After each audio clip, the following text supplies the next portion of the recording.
Amigos, ya regresamos. Gracias por seguir en sintonía de este espacio. Ya estamos leyendo algunas de las preguntas y los comentarios que nos están haciendo llegar a través de nuestras cuentas en redes sociales, @argumentos_gb, en la red social X, @rosa_periodista, es mi cuenta también, tanto en X como en Instagram. Nos acompaña Mercedes Malavé, nos estaba hablando antes de la pausa sobre la necesidad de que se respete la Constitución en cuanto a los derechos de los trabajadores, que según lo que establece la Constitución, el salario del trabajador debería estar cercano a la canasta básica. Ni siquiera estamos hablando de bonificaciones, que al final es lo que se ha venido realizando en los últimos años, con, digamos, algunas críticas que han venido de sectores económicos que incluso dicen que es la posibilidad que hasta los momentos más real tiene el gobierno nacional, porque de resto nos llevaría a más inflación si se realiza un aumento de los salarios. ¿Cuál es entonces el camino que debería realizarse? Aunque sé que no eres economista, eres dirigente política, pero nos hablabas también de temas importantes como la cantidad de empleados públicos, la cantidad de ministerios que hay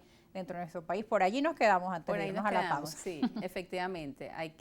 Nunca será, digamos, exagerado, Rosa, en este país que tiene además una tradición negativa en ese sentido, hablar de la racionalización del gasto público, de la revisión del gasto público, de la reducción también del gasto público, porque esto es importantísimo. O sea, en la Constitución, como dije, está garantizado el Estado social, por lo tanto, todo tiene que estar ordenado a cumplir con esas obligaciones. Es la única manera de pasar el examen.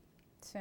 No porque entre más dinero aquí o porque vuelvan a subir los precios del petróleo, vamos a decir que ya la economía se arregló. No, la economía y el país se va a arreglar cuando seamos capaces de garantizar el Estado social a todos los venezolanos. Ahora, yo entiendo que estamos en un proceso complicado de una recuperación económica con muchos obstáculos. Bueno, estamos con el problema inmenso de Citgo, etcétera, ¿no? Entonces, en muchos países, no solo en Venezuela, existen instancias de negociación para estos temas salariales.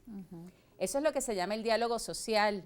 Antes se llamaba la tripartita. Gobierno, empleador y empleado se reúnen y toman decisiones porque, bueno, miren, nosotros tenemos la obligación de cumplir el artículo 91 de la Constitución, pero tenemos estos problemas de dinero, de liquidez, de lo que sea, de lo que tengan. Y no podemos devaluar y no podemos ser irresponsables con el tema del manejo del bolívar, por ejemplo, ¿no? Entonces, se llegan a acuerdos en ese sentido satisfactorios para todos.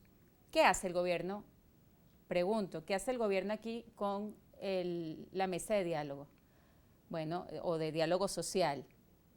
Intenta partidizarlo, intenta caotizarlo, intenta dividir a la clase obrera trabajadora, habla de unos que los acompañan a ellos y les aplauden, cosa que nadie se cree, porque es imposible que aplaudan unas medidas que no satisfacen ni mínimamente las condiciones de vida de los trabajadores, y un poco hace lo propio también con el mundo empresarial. Entonces hay que tomarse muy en serio el tema del diálogo social, hay que verdaderamente reunir a las personas, a los trabajadores, a los empresarios, escucharlos, cómo trata el gobierno el tema de los maestros, por ejemplo, que son unos empleados públicos muy particulares, Rosa, porque en primer lugar en manos de ellos está el futuro del país, más que en manos de ninguno, más que en manos de los empresarios, más que en manos de los trabajadores, en manos de los educadores está lo más precioso, el tesoro más grande, el futuro de la nación, que son los niños y adolescentes. Además, la carrera docente es una carrera que demanda mucha exclusividad, sí, demanda mucho tiempo, porque el maestro no solamente está en aula enseñando, sino que llega en las tardes a corregir, a programar, a preparar clases, a hablar con los padres de niños que tienen algún tipo de problema. O sea, demanda una dedicación exclusiva, la docencia, investigación, continua formación, están enseñando, etcétera. Los maestros deberían ser, dentro de la gama de empleados públicos, pues los más privilegiados, un país que piensa en su futuro y no que piensa en cuál va a ser mi próximo paso como político o como persona en el poder. Y que ocurre en los países más desarrollados, que son los que dedican mayor presupuesto a la educación y también un pago de salarios mucho más que digno, mucho más que justo a sus docentes. Mucho más, porque es todo un tema social, económico, moral, de valoración, etcétera, que claramente explica por qué estamos tan mal. O sea, es como un indicador, como un síntoma, porque Venezuela está tan mal. Bueno, mira a los maestros, mira las escuelas, mira a los niños. $40 es el bono que anunciaron, bono de patria, la ministra para el sector educativo. Entonces, volviendo al tema del diálogo social, pues cómo se están tomando en serio las demandas de los maestros. Entonces, no, también se politiza, se partidiza, se piensa que las marchas es porque no les gusto yo, o porque no están conmigo, o porque tienen un fin político detrás. Entonces, todo se lleva a un terreno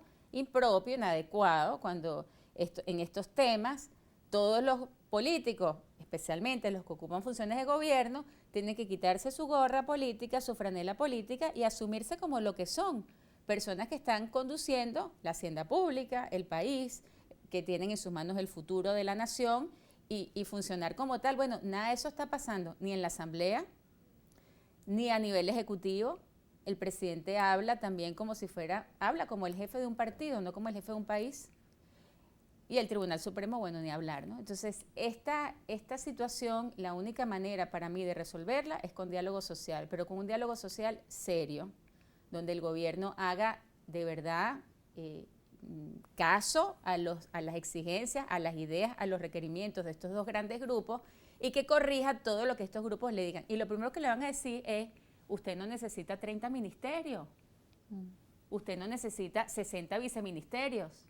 Aquí lo que hace falta es esto, y esta política y esta otra, y trabajar unidos para lograr cumplir la ley, que es lo que, como te digo, el contrato social, lo que nos pone a todos a convivir bajo este Estado que garantiza nuestros derechos. Ahora este año hay muchas expectativas, no solo por el tema de las negociaciones y los acuerdos con Chevron, la participación de otras empresas, Reni, Repsol, para incrementar la producción petrolera y que esto podría, pues a la larga, convertirse en mayores entradas, mayores dividendos para la población que finalmente puedan llegar a mejoras del poder adquisitivo de las personas. También es un año de cambios políticos, es un año de elecciones, por lo que el gobierno tiene esa presión también de garantizar mejoras sociales a los trabajadores de cara a ese proceso electoral que está previsto para este año, aunque no han anunciado cuándo, siempre se espera que sea en el último trimestre del año. Sí, se prevé un aumento importante de los ingresos al país, se prevé un aumento también de recaudación,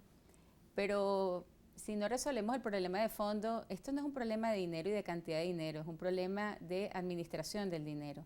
Fíjate, si tú tienes un niño que malgasta 10 bolívares, y tú le vuelves a dar 10 bolívares y los vuelves a malgastar y le das durante 10 meses 10 bolívares y lo vuelves a malgastar y te dice que no le alcanza, cuando le des 100 va a pasar exactamente lo mismo. Y ha aumentado terriblemente la desigualdad. Vemos las dos Venezuelas, o la Venezuela la llamada premium, le dicen algunos, una Venezuela con personas con mucho lujo, bienestar, emprendedores también justos, honrados, gente trabajadora que ha logrado también superarse, pero por otro lado una gran mayoría de la población venezolana muy golpeada, profesionales, profesores, docentes universitarios, bueno, tú y yo los conocemos muy bien, compañeros que trabajan, que estudian, que investigan, pero que lamentablemente los ingresos que perciben son prácticamente nada, muchos dependiendo de las remesas, o sea, es terrible. Bueno, el tema de las remesas ahorita podemos hablar, y es como cuando tú tienes un recipiente con hueco, ¿no?